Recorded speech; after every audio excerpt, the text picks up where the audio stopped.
that's the game. And unfortunately, that's the season for the Colts as the fireworks fly here at Arrowhead Stadium. All I gotta say, it's been a great season. We'll get better.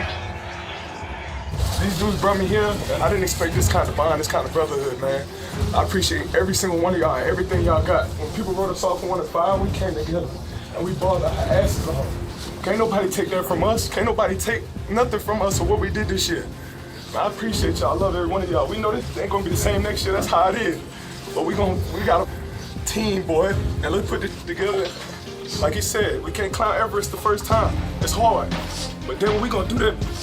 We're gonna make that pat right now, man. Let's go, man. Bring it up. Oh, man, I love y'all boys.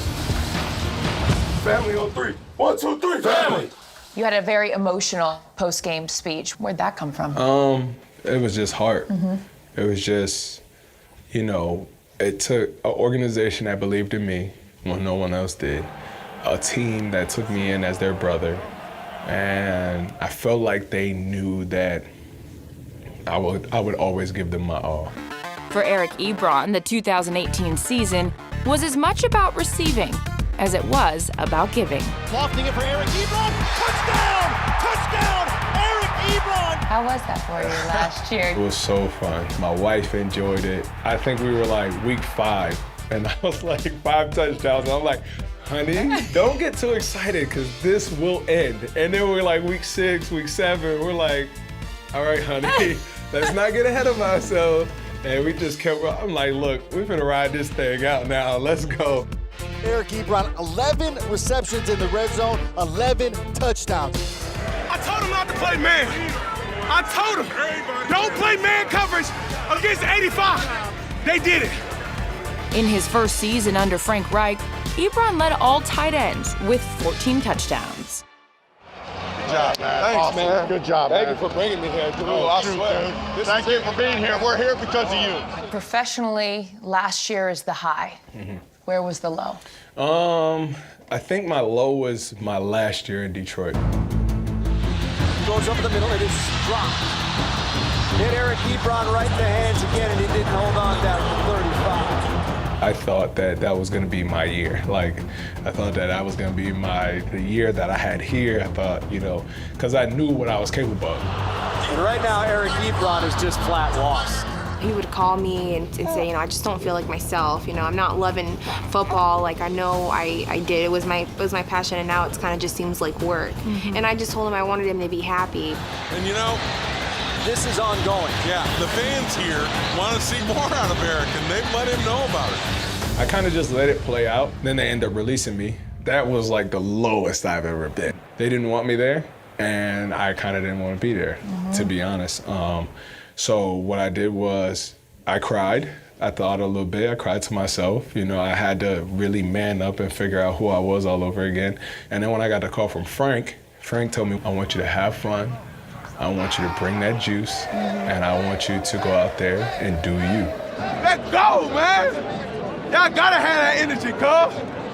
If I'm not me, if I'm not loud, if I'm not amping up every situation, if I'm not in people's face, Frank thinks something's wrong with me. Are you sick? Is there something wrong?